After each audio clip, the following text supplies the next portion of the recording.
कहानी शुरू होती है साल 1944 से।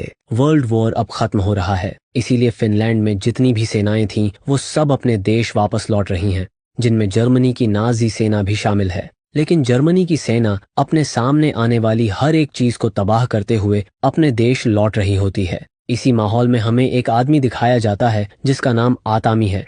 वह अपने घोड़े और एक डॉग के साथ फिनलैंड के रिहायशी इलाकों से बहुत दूर आ चुका है। दरअसल पहले वह सेना में कमांडर था। उसने बहुत खून खराबा देखा है, पर अब वह अपनी बाकी की जिंदगी शांति से जीना चाहता है।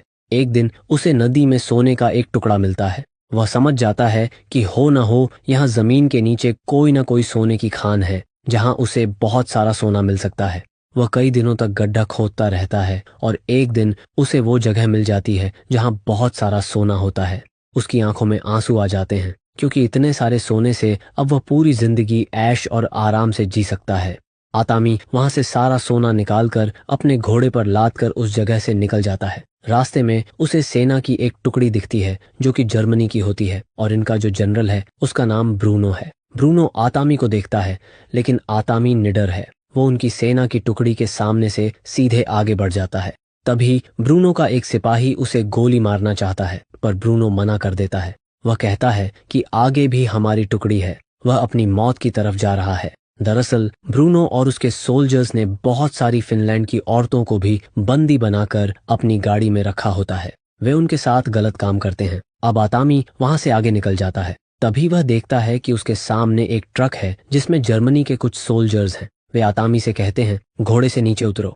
आतामी घोड़े से नीचे उतर जाता है, जिसके बाद वो उसके बैग्स को चेक करते हैं। उन्हें वहां पर सोना मिलता है। आतामी समझ जाता है कि अब ये उसे मारकर उसका सोना छीन लेंगे। आतामी अपने डॉग को भाग जाने के लिए कहता है। उसका डॉग वहां से भाग जाता है। हालांकि सोल्जर्स उस पर गोलियां चलाते हैं, लेकिन वो डॉग बच जाता है। अब वो आतामी को मारना चाहते हैं, लेकिन आतामी एक एक करके सबको मार देता है। आतामी ने जंग के दौरान अपने हजारों दुश्मनों को मौत के घाट उतारा है, इसीलिए इनमें से एक भी सिपाही उसके सामने टिक नहीं पाता। उसे फाइटिंग की कई सारी कलाएं आती हैं, और अब जब आतामी एक सोल्जर को गोली से मारता है तो आगे निकल चुके जनरल ब्रूनो और उनके सिपाही गोली की आवाज सुनकर वापस उसी जगह पर पहुंचते हैं, पर आतामी वहां से निकल चुका होता है। जनरल ब्रूनो देखते हैं कि उनके सभी सिपाहियों को किसी ने मार दिया है। वो अपने एक सिपाही की जेब चेक करते हैं, जिसमें उन्हें सोने का एक टुकड़ा मिलता है। अब उन्हें समझ आ जाता है कि वो बूढ़ा आदमी जो उनके सामने से गुजरा था, उसी ने इन सैनिकों को मारा है और उसके पास बहुत सारा सोना है। जनरल ब्रूनो के दिल में लालच भर जाता है, इसलिए वह आतामी का पीछा करना शुरू कर देता है। जल्द ही उन्हें आतामी दिख जाता है। जनरल का एक सिपाही उस पर गोली चलाना चाहता है, लेकिन ब्रूनो उसे रोक देता है और कहता है वो अपनी मौत की तरफ बढ़ रहा है। आतामी का घोड़ा लगातार आगे बढ़ रहा होता है। तभी उसके घोड़े का पैर एक लैंडमाइन पर पड़ जाता है, जिससे जोरदार ब्लास्ट होता है। ब्लास्ट में आतामी तो बच जाता है, लेकिन उसका घोड़ा मारा जाता है। अब जनरल ब्रूनो अपने सभी सोल्जर्स के साथ आतामी के सामने आता है। वो देखते हैं कि वहां बहुत सारा सोना बिखरा हुआ है, जिसे आतामी उठाने की कोशिश कर रहा है। जनरल अपने सिपाही को आदेश देता है कि उसे मार दो, लेकिन इससे पहले कि वो फायर करे, आतामी एक पत्थर उठाकर एक और लैंडमाइन पर फेंक देता है, जिससे बड़ा विस्फोट होता है। उस ब्लास्ट के धुएं का फायदा उठाकर आतामी वहां से सोना लेकर भाग निकलता है। जनरल के सिपाही उसका पीछा करते हैं, लेकिन रास्ते में पड़े लैंडमाइन पर पैर रखते ही सब मारे जाते हैं।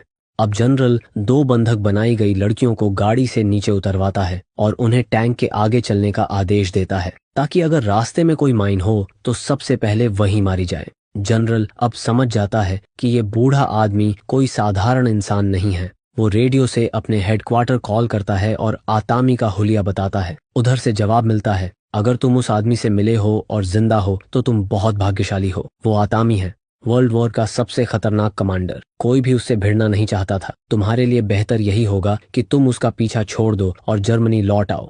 लेकिन जनरल ब्रूनो लालच में अंधा हो चुका होता है। उसे सिर्फ सोना चाहिए। वह आतामी को मारकर उसका सारा सोना हथियाना चाहता है, इसलिए वह एक बार फिर उसका पीछा करना शुरू कर देता है। वहीं दूसरी तरफ आतामी को दिखाया जाता है, जो अब बुरी तरह जख्मी है। वो एक पुराने टूटे ट्रक के पीछे लेट जाता है। तभी उसका वफादार कुत्ता वहां आ जाता है। आतामी उसे धीरे से कहता है, यहाँ से चले जाओ। डॉग दूर चला जाता है और आतामी की आंख लग जाती है। कुछ देर बाद जनरल और उसके सोल्जर्स वहां पहुंच जाते हैं। आतामी की आंख खुलती है। वह देखता है कि जनरल अपने डॉग्स के साथ उसकी तलाश कर रहा है। अपनी पहचान छुपाने के लिए आतामी चालाकी से ट्रक के नीचे चला जाता है और फ्यूल टैंक लीक कर देता है ताकि वह अपने ऊपर फ्यूल डाल सके। इससे डॉग्स उसकी गंध नहीं पकड़ पाते। जनरल और उसके सोल्जर्स अब परेशान हैं क्योंकि उन्हें आतामी का कोई सुराग नहीं मिलता। इसी मौके का फायदा उठाकर आतामी वहां से निकलने की कोशिश करता है, लेकिन उसे देख लिया जाता है। उस पर गोलियां चलाई जाती हैं। एक गोली उसके पैर में लगती है, पर वो किसी तरह दूर भाग निकलता है। जनरल अपने डॉग्स को उसके पीछे छोड़ देता है। आतामी खुद को बचाने के लिए अपने कपड़ों में आग लगाता है और पानी में कूद जाता है। ये देखकर डॉग्स डर जाते हैं और वहां से भाग जाते हैं। लेकिन अब जनरल और उसके सोल्जर्स को यकीन हो चुका है कि आतामी पानी में है, इसलिए वो उसके ऊपर आने का इंतजार करते हैं। बहुत देर के बाद जब आतामी पानी के ऊपर आता है तो उस पर गोलियां चलाई जाती हैं। आतामी एक बार फिर से पानी के अंदर चला जाता है, लेकिन अब पानी खून से लाल हो चुका है।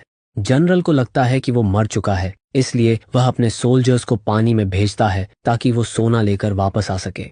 लेकिन जैसे ही उसके सिपाही पानी में जाते हैं, कोई भी वापस नहीं आता, क्योंकि आतामी अब भी जिंदा है और वो पानी में उतरने वाले हर सिपाही को मार रहा होता है। आखिरी सिपाही डर जाता है और पानी में जाने के बजाय भागने की कोशिश करता है, लेकिन जनरल ब्रूनो उसे गोली मार देता है। अब जनरल देखता है कि आतामी उसी नाव से नदी के दूसरी ओर पहुंच चुका है। वो उस पर गोलियां चलाते हैं, लेकिन आतामी उनके अपने सोल्जर्स को ढाल बनाकर वहां से निकलने में कामयाब हो जाता है। आतामी का जो डॉग होता है वो अब जनरल के पास है और जनरल उसे अपने साथ ले जाता है। दूसरी तरफ आतामी एक जले हुए शहर तक पहुंचता है, वो शहर जिसे हिटलर की सेना ने जलाया था। वह एक पुराने गैस स्टेशन में जाता है जहां उसे अपने अतीत की यादें सताने लगती हैं, जब सोवियत सेना ने उसके पूरे परिवार को मार दिया था। उस दिन के बाद से ही उसने सैकड़ों सोवियत सैनिकों को मौत के घाट उतारा था। यहाँ तक कि उसके सीनियर ऑफिसर्स भी उसे कमांड नहीं कर पाते थे। इन्हीं यादों में डूबे डूबे उसकी आंख लग जाती है। कुछ देर बाद उसे अपने डॉग के भौंकने की आवाज सुनाई देती है। जब वो बाहर जाता है तो देखता है कि उसका डॉग वहीं है, लेकिन उसके गले में बम बंधा हुआ है। आतामी तुरंत बम को निकालकर दूर फेंक देता है, लेकिन धमाके से वो जमीन पर गिरकर बेहोश हो जाता है। जब उसकी आंख खुलती है तो देखता है कि जनरल ने उसे रस्सी से बांध रखा है और उसके सारे सोने पर अब जनरल का कब्जा हो चुका है। जनरल उसे रस्सी से लटकाकर वहां से चला जाता है। उसे लगता है कि आतामी मर गया है, लेकिन आतामी बहुत चालाक होता है। उसने अपने पैर को एक कील पर टिकाकर रखा होता है, जिससे उसका दम नहीं घुटता और उसकी जान बच जाती है। पर उसके हाथ बंधे होते हैं, इसलिए वह रस्सी से नीचे नहीं उतर पाता। उसका वफादार डॉग पास में बैठा उसे देखता रहता है। पूरी रात गुजर जाती है और आतामी अब भी लटका हुआ है। उसकी हिम्मत जवाब दे रही होती है। तभी आसमान में एक प्लेन आता है। उस प्लेन की वाइब्रेशन और हवा से रस्सी टूट जाती है और आतामी नीचे गिर जाता है। प्लेन के 2 पायलट्स उतरते हैं। दरअसल उनका फ्यूल खत्म हो चुका होता है और वे फ्यूल की तलाश में यहाँ आए हैं। जब वो आतामी और उसके डॉग को देखते हैं तो हैरान रह जाते हैं। आतामी उन पर हमला कर देता है, एक पायलट को मार देता है और दूसरे को बुरी तरह घायल कर देता है। अब उसके पास जनरल तक पहुंचने का सिर्फ एक ही रास्ता है, वो है यह प्लेन। हालांकि उसे प्लेन उड़ाना नहीं आता, लेकिन वह घायल पायलट को साथ लेकर उड़ान भर देता है। अपने डॉग को वह इसी जगह पर छोड़ देता है। उधर जनरल ब्रूनो और उसकी टुकड़ी लगातार आगे बढ़ रहे होते हैं। रास्ते में उन्हें एक क्रैश हुआ प्लेन दिखता है। जब वे अंदर जाकर देखते हैं तो पता चलता है कि पायलट मरा हुआ है और उसके पास जो रस्सी है वही रस्सी है जिससे उन्होंने आतामी को पहले लटकाया था।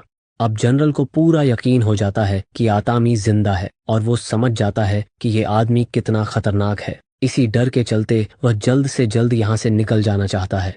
वहीं अब उस ट्रक को दिखाया जाता है जिसके अंदर सभी औरतों को बंदी बनाकर रखा गया है। इनमें से एनो नाम की एक महिला होती है, जिसे जब पता चलता है कि आतामी यहाँ पहुंच चुका है तो वह बहुत खुश हो जाती है, क्योंकि आतामी अपने दुश्मनों को कभी जिंदा नहीं छोड़ता। अब आतामी ट्रक के अंदर आता है और वहां मौजूद सभी जर्मन सोल्जर्स को मार देता है। जब वह चारों ओर देखता है तो पाता है कि वहां जितनी भी औरतें हैं सबकी सब फिनलैंड की हैं, जिन्हें नाजी सैनिकों ने बंदी बनाया हुआ था। इसलिए वह सबको आजाद कर देता है और कहता है, अब तुम्हें मेरा साथ देना होगा। वह ट्रक के ड्राइवर को मार देता है और एनो से कहता है कि वो ट्रक चलाए। एनो ड्राइविंग शुरू करती है और धीरे धीरे ट्रक की स्पीड कम करती है ताकि ट्रक टैंक के पास पहुंच सके। बड़ी चालाकी से आतामी टैंक के ऊपर चढ़ जाता है। इस टैंक के अंदर जनरल ब्रूनो और उसका एक वफादार ऑफिसर मौजूद होते हैं। आतामी चालाकी से उस ऑफिसर को टैंक से नीचे गिरा देता है। अब जनरल, जो अपनी जान बचाना चाहता है, टैंक लेकर वहां से निकल जाता है। आतामी के सामने अब वही ऑफिसर रह जाता है। तभी वहां 2 और जर्मन सोल्जर्स आते हैं। वे आतामी को देखते हैं और तुरंत पहचान जाते हैं कि वो कौन है। डर के मारे वे अपनी बाइक वहीं छोड़कर भाग जाते हैं। आतामी उनकी बाइक उठाता है और वहां से निकल जाता है। ऑफिसर को लगता है कि आतामी ने उसे जिंदा छोड़ दिया, लेकिन तभी वो देखता है कि सामने से वही फिनिश महिलाएं आ रही हैं जिन्हें इसी ऑफिसर ने बंदी बनाया था और जिन पर वह जुल्म करता था। अब सीन बदलता है। जनरल ब्रूनो अपने पायलट के साथ प्लेन में बैठा हुआ है और सोना लेकर भाग रहा है, लेकिन तभी सामने से आतामी आता दिखता है। वो अपनी बाइक लेकर सीधा प्लेन की तरफ बढ़ता है। ये देखकर जनरल और पायलट दोनों घबरा जाते हैं, पर इससे पहले कि आतामी का बाइक प्लेन से टकराती, प्लेन टेक ऑफ कर जाता है। जनरल खुश होता है। उसे लगता है कि अब वो आतामी से बच गया और सारा सोना उसके पास है, लेकिन उसे यह नहीं पता होता कि आतामी अब भी जिंदा है और वो प्लेन के पिछले हिस्से में लटका हुआ है। आतामी बहुत बहादुरी से प्लेन के पिछले पहिए तक पहुंच जाता है, फिर धीरे धीरे प्लेन के नीचे से फ्लोर तोड़कर अंदर जाने की कोशिश करता है। अंदर से कुछ आवाजें आती हैं जिसे सुनकर जनरल डर जाता है, लेकिन पायलट कहता है, सर, प्लेन पुराना है, इसमें ऐसी आवाजें आती रहती हैं। पर जनरल को यकीन नहीं होता। वह पीछे जाकर जांच करने जाता है और जैसे ही वह पहुंचता है, आतामी उस पर हमला कर देता है। दोनों के बीच जबरदस्त लड़ाई होती है। जनरल ज्यादा ताकतवर होता है और वह आतामी पर बेल्ट से हमला करता है, लेकिन आतामी उसकी बेल्ट पकड़कर उस पर पलटवार करता है। बेल्ट को एक बम से बांध देता है और उसे नीचे फेंक देता है। बम के साथ जनरल भी नीचे गिरता है और कुछ ही पल बाद जबरदस्त ब्लास्ट होता है जिसमें जनरल ब्रूनो मारा जाता है।